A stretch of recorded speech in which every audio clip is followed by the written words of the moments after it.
हारून के बारे में थोड़ा सा मैं इंट्रोडक्शन देना चाहूँगी। सिंगर हैं, सॉन्ग राइटर हैं, म्यूजिक प्रोड्यूसर हैं, कंपोजर हैं, डायरेक्टर हैं, सोशल एक्टिविस्ट हैं और भी बहुत कुछ, लेकिन हम जानेंगे उन्हीं से। हेलो, अस्सलाम वालेकुम। वालेकुम अस्सलाम। हारून, कैसे हैं आप? बिल्कुल ठीक ठाक। यहाँ कोई 1:45 बज रहे हैं। 1:45 बिल्कुल, हाँ। और बहुत बहुत शुक्रिया, इतनी ज्यादा देर हो रही है, रात हो रही है, लेकिन फिर भी आपने टाइम दिया, इसके लिए बहुत शुक्रिया। No, my pleasure. मुझे तो बहुत खुशी हो रही है कि आपके सबसे बात कर रहा हूँ और इतना पाकिस्तान से आप लोग इतना दूर हैं, तो कनेक्ट करना तो इट्स वंडरफुल। जबरदस्त, थैंक यू सो मच, बहुत बहुत शुक्रिया। और मैं थोड़ा सा पीछे जाना चाहूंगी। 93 में जब आपका पहला एल्बम आया था, जादू का चिराग, और जाने कौन थी हसीना, मेला, दिया, शोला, ये सारे जो ट्रैक्स थे, हर किसी के यही होता था, हर कोई यही गा रहा होता था, यही सुन रहा होता था। तो वो जबरदस्त सा फेम था जो एकदम से आप लोगों को मिला था, एकदम रातों रात इतनी ज्यादा शोहरत मिल जाना, तो ये, और इतनी कम एज में, बिल्कुल यंग थे, तो ये बहुत ही जबरदस्त बात है। और आज तक हम लोग बहुत ही उस चीज को अप्रिशिएट करते हैं। अभी भी सीरियसली मेरे हमेशा प्लेलिस्ट में आपके सॉन्ग्स मौजूद होते हैं। बहुत शुक्रिया, थैंक यू। तो उस वक्त ये था कि हम बहुत पैशनेट थे, मैं और फाखर, बहुत हमारे ये बड़े बड़े ख्वाब थे और बहुत मेहनत करते थे, और जो ऐसा ही लगता था कि रातों रात हमें फेम मिला था, लेकिन उस कम से कम एक पूरा साल हमने बहुत कोशिश की और फिर फाइनली जाके हमारा एक सॉन्ग, और हर जगह से रास्ते बनते हैं हमारे लिए, बिकॉज उस जमाने में ना सोशल मीडिया था, गाने टीवी में बहुत मुश्किल से आते थे, एक ही चैनल था शायद, तो उस वक्त हमने एक वीडियो शूट किया था जानिमान के नाम से। तो जब पाकिस्तान में रास्ते सारे बंद नजर आए, उस वक्त मैंने वो म्यूजिक वीडियो भेजा था टू MTV एशिया, तो उन्होंने चलाना शुरू कर दिया, और वहां से एकदम सब हैरान थे, पाकिस्तानी कौन सा first Pakistani band ever on MTV, तो वहां से सारा सिलसिला शुरू हुआ। बिल्कुल बिल्कुल सही। हम ये, मेरे पास भी इंफॉर्मेशन थी, आपकी एज उस वक्त सिर्फ 16 इयर्स के थे आप, जब आपने कंपोज किया था ये वाला सॉन्ग। जी, मैं जब कंपोज किया था 16, लेकिन जब ये हमने लॉन्च किया था तकरीबन 21 साल का था। 21 साल के थे, शूट किया था। हाँ जी, हाँ, जबरदस्त। तो वो वाकई वो एक तो जमाना ऐसा था ना कि जब, जैसे आप बता रहे हैं कि इतने ज्यादा कुछ नहीं थे, किसी के पास भी प्लेटफॉर्म नहीं होता था, टीवी चैनल एक ही था, तो डेफिनेटली इतनी स्ट्रगल, इतना सब कुछ, इतना हार्ड वर्क, उसके बाद फिर आना, और आपकी एज उस वक्त बहुत कम थी, तो कैसा था वो फेम आपके लिए? बहुत अच्छा लगा एकदम, लिटरली इस तरह था कि हम कोई परफॉर्म करते थे, कोई कॉन्सर्ट में कोई 20 लोग बैठे होते ऑडियंस में, और फिर उसके बाद इतना एकदम शूट अप हुआ और 20,000 लोग आ रहे थे हमारे कॉन्सर्ट्स पे। तो पूरी दुनिया पे हम शोज करते थे, आवाज से पूरे पाकिस्तान में हमारे शोज होते थे, पूरी दुनिया में होते थे। हम 21, 22, 23 साल के थे, तो लेकिन हम इसको बहुत सीरियसली ले रहे थे, बिल्कुल लाइटली नहीं ले रहे थे, एंड हमारा एक विजन था, एक गोल था, उसको हम आगे बढ़ा रहे थे। बिल्कुल, ये कह सकता हूँ कि इतने यंग एज पे हमने बहुत एंजॉय किया। बिल्कुल, और जी बिल्कुल यंग एज, और फिर माशाल्लाह से बड़े गुड लुकिंग, आप सारे के सारे बैंड में जितने लोग थे, तो इतने गुड लुकिंग भी थे, टैलेंटेड, सब कुछ, पूरे एक था सब कुछ जो कुछ मौजूद होना चाहिए। हाँ जी, उसमें ये था कि हम सारे गाने भी कंपोज करते थे, गाते भी थे। हम देखें, जब आवाज का ब्रेकअप हुआ, उसके बाद फाखिर भी अलग, मैं भी अलग, अपने हमने मैंने कुछ सोलो एल्बम लॉन्च किए, फाखिर ने भी लॉन्च, वो भी पब्लिक ने अप्रिशिएट किया, वो गाने भी हिट हुए, मेरे गाने, फाखिर के गाने। तो दैट शोज यू कि कलेक्टिवली इस बैंड में काफी टैलेंट था, बहुत बहुत ज्यादा, सीरियसली। और वो आज तक हम लोग मिस भी करते हैं, उस वक्त को भी मिस करते हैं, आपके गानों को मिस करते हैं। और वो उस वक्त में यकीनन आपको याद होगा, MCC हुआ करता था, म्यूजिक चैनल चार्ट जो आता था, तो वो सब हम लोग दीवाने हुआ करते थे कि किस नंबर पे कौन सा वाला सॉन्ग चलेगा, और एक अलग ही क्रेज होता था जो कि आज नहीं है। नो डाउट एक डिफरेंट टाइम था, एंड म्यूजिक उसके बाद इंडस्ट्री म्यूजिक भी लॉन्च हुआ, और बहुत एक इस तरह से पाकिस्तानी म्यूजिक का एक, आप कह सकते हैं, it was like the golden age of Pakistani music, pop music, Pakistani pop music उस जमाने में, 90s में, अर्ली 2000s। बिल्कुल बिल्कुल। अच्छा, फिर मैंने ये देखा कि आप जो है अपने एक फाउंडर भी हैं, आप म्यूज़िक परफॉर्मर्स पाकिस्तान सोसाइटी के जो म्यूजिशियंस हैं उनके राइट्स के लिए भी आप काम कर रहे हैं। तो आप आजकल के ज़माने में जब वो सीडी लॉन्च नहीं होती, वो सब कुछ नहीं होता, तो राइट्स और म्यूज़िकल राइट्स मतलब जो है वो थोड़ा सा मुश्किल हो गया होगा, तो किस तरह से इस चीज़ को मैनेज किया जाता है? अब म्यूजिकल राइट्स अब इस तरीके से हैं कि जो इंटेलेक्चुअल प्रॉपर्टी जो होती है, हर आर्टिस्ट जो गाना कंपोज करता है या लिरिक्स कंपोज करते हैं, that is intellectual property. You know, just like जैसे आप यू नो गाड़ी है आपके पास, वो आपकी प्रॉपर्टी है, इसी तरह अगर आप सॉन्ग कंपोज करते हैं वो भी आपकी प्रॉपर्टी है। तो बगैर बिना पूछे कोई इसको वो यूज नहीं कर सकता, लाइक किसी टीवी कमर्शियल में या इस तरीके से। तो वो उसी पे काम कर रहे हैं कि कोई रॉयल्टीज होने चाहिए, कि आर्टिस्ट को सपोर्ट मिलना चाहिए। ग्रेट, चैलेंजेस हैं, काफी ज्यादा चैलेंजेस हैं। हाँ बिल्कुल जी। और इस वक्त में भी मतलब आप लोगों ने अपना फेम वैसे ही बरकरार रखा हुआ है, तो बहुत जबरदस्त। अच्छा, लेटेस्ट अभी आपका एक ट्रैक आया, उसके बारे में मैं बात करूंगी, लेकिन उससे पहले भी थोड़ा भी आओ और आपको आगे लेके जाना चाह रही हूँ, मतलब आगे नहीं पीछे लेके जाना चाह रही हूँ, बचपन की तरफ लेके जाना चाह रही हूँ। आपने जब पहला रोजा रखा था, रमजान आजकल चल रहा है, तो उसकी कुछ मेमोरीज हैं आपको? बिल्कुल मेमोरीज हैं। उस वक्त मैं लाहौर में होता था और यू नो रमजान और ईद के लिए हम हमेशा लाहौर जाते थे, इस्लामाबाद से सारे फैमिली मेंबर्स उससे इकट्ठे होते थे। तो बहुत अच्छे मेमोरीज हैं और बहुत से स्पेशली ईद के वक्त बहुत एंजॉय करते थे। बहुत अच्छे मेमोरीज है फैमिली में। अभी इसी तरह ईद गुजारते हैं with the family members and रोजे बिल्कुल ठीक जा रहे हैं। आजकल कोई तकरीबन 7 बजे तक रोजा खुल रहा है, तो इस्लामाबाद में इट्स नॉट टू बैड। अच्छा, आपकी बर्थ तो इंग्लैंड की है ना, तो आपका बचपन कहाँ पे गुजरा? पाकिस्तान में ज्यादा गुजरा या फिर इंग्लैंड में ही आप रहे? पाकिस्तान में गुजरा। ज्यादा पाकिस्तान में गुजरा। पैदाइश है, मेरी अम्मी जो है वो न्यूजीलैंड की है, मेरे फादर पाकिस्तान के, लेकिन पैदाइश इंग्लैंड में हुई, लेकिन हम फिर वापस पाकिस्तान आए।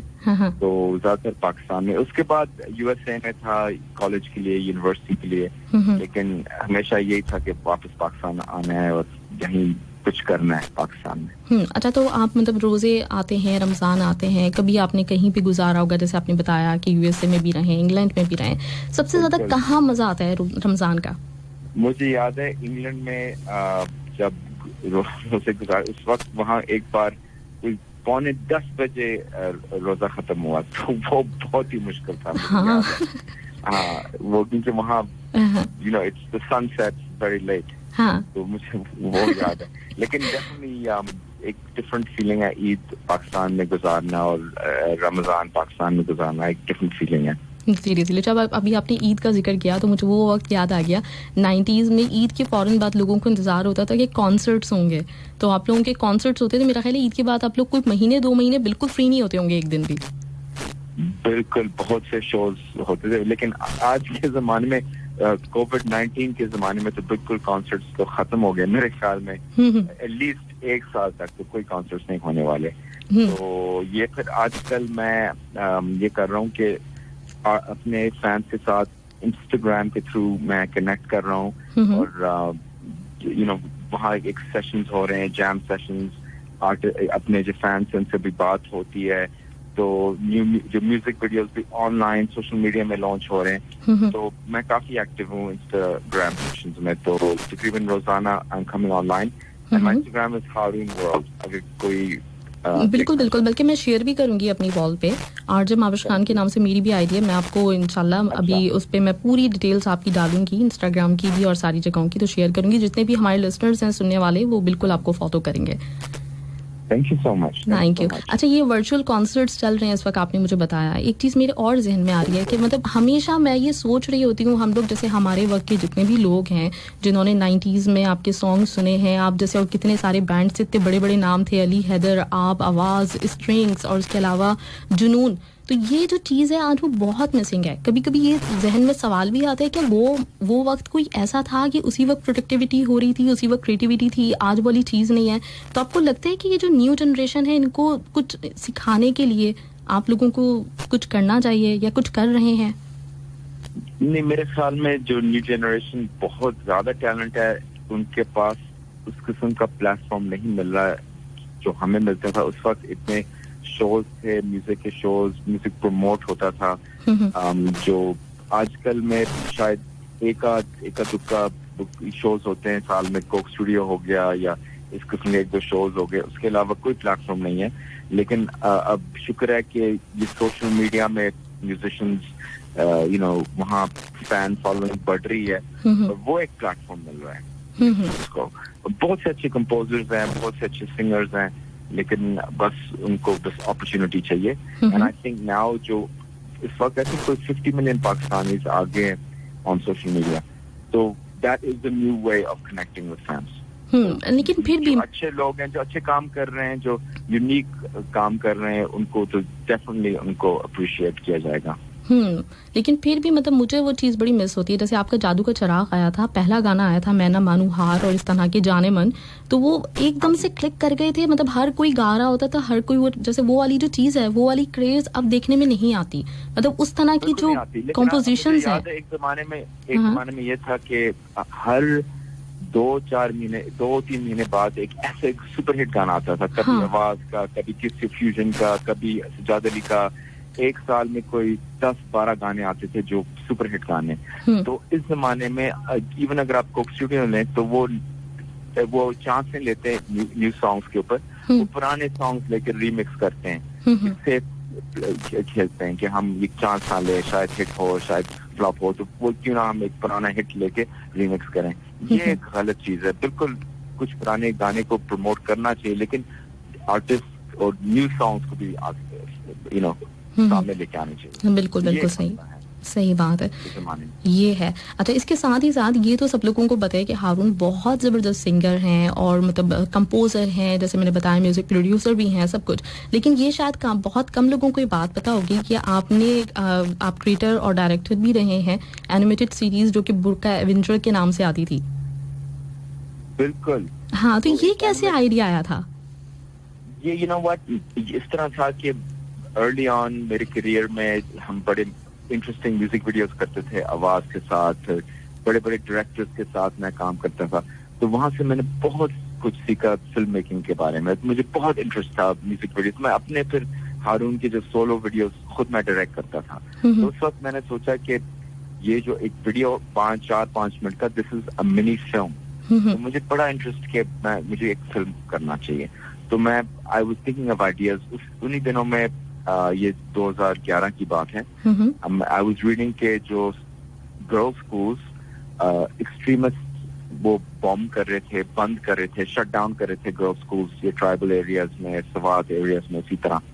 तो आई इमेजिन कि अगर एक स्कूल टीचर हो, इनके खिलाफ अगर खड़ी हो जाए कि नहीं, इन लड़कियों को स्कूल पढ़ना चाहिए, they need education. तो वहाँ से ये this idea came of this superhero, school teacher superhero, जो बच्चों के लिए लड़ती है, education के लिए लड़ती है, और लेकिन guns और bombs और violent means से नहीं लड़ती. She fights with books and pens.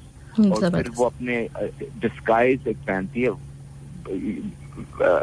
दिन में वैसे she's without a disguise, लेकिन जब अब इन लोगों के साथ लड़ती है तो एक डिस्गाइज पहनती है, बुर्का टाइप डिस्गाइज. तो दैट वहाँ से बुर्का एवेंजर नाम निकला. बुर्का एवेंजर, और बिल्कुल यूनिक. मैंने सोचा, हाँ जी, तो मैंने सोचा why not do this in animation. उस जमाने में कुछ एनिमेटेड म्यूजिक वीडियोस में भी काम करा था मैं. तो फिर I set up an animation company Islamabad में. तो बहुत मेहनत की हमने, और जब फाइनली लॉन्च हुआ 2013 में बहुत सक्सेस मिला. 2014, 15, 16 पे काफी एपिसोड्स, 52 एपिसोड्स हमने की, हाफ आवर एपिसोड्स.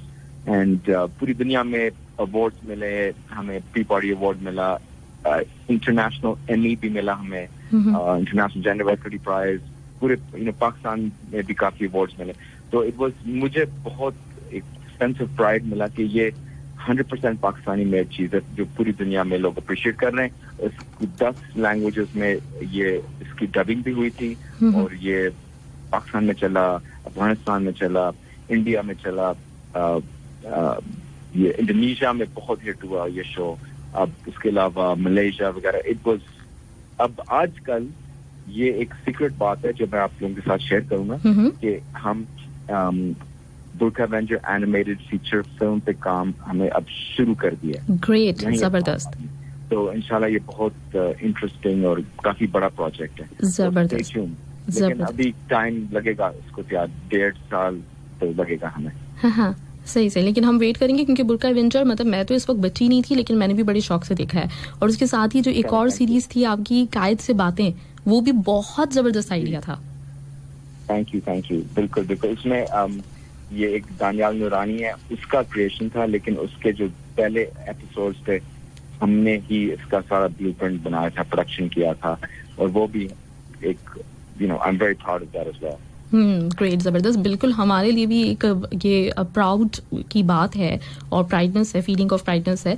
तो बहुत जबरदस्त इस तरह के काम होते रहने चाहिए. और जैसे आपने बताया कि आपकी फिल्म आने वाली है, तो उसके लिए हम लोग बिल्कुल वेट करेंगे. साल में पाकिस्तान में बहुत ज्यादा टैलेंट है, लोगों को अपॉर्चुनिटी चाहिए एंड बहुत कुछ कर सकते हैं. तो अब ये है कि माय गोल इज कि हम हॉलीवुड के साथ कम्पीट करें इंशाल्लाह. This is the plan and इंशाल्लाह कोशिश करेंगे कि हम ऐसे फिल्म लेके आए जो पूरी दुनिया पसंद करें. इंशाल्लाह हम कोशिश करेंगे. हाँ बिल्कुल. उसके लिए आप एक तो कोशिश भी करें, दूसरा ये कि अभी मुझसे प्रॉमिस कर लें कि जब ये रिलीज होगी तो आप मेरे शो में आएंगे इसी तरह से कॉल पे, और फिर हम बात करेंगे. इंशाल्लाह ताला, डेफिनेटली. राइट, ये पक्का वाला प्रॉमिस हो गया हमारा. डन. चलिए गुड. अच्छा, अब मैं आ जाती हूँ आपके उस लेटेस्ट सॉन्ग की तरफ जो कि अभी हुआ है रिलीज, ढूंढूंगा. हाँ, तो उसके बारे में थोड़ा सा मुझे बताएं भी, और साथ में मैं ये भी चाहूंगी कि अब हमें गा के भी सुनाएं. श्योर.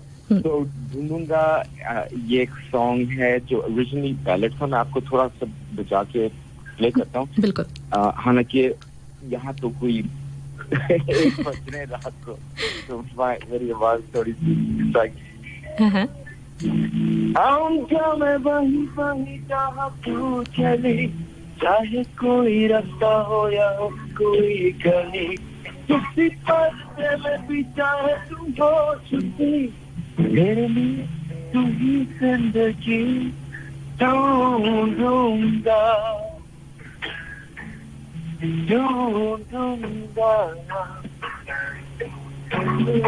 तुझे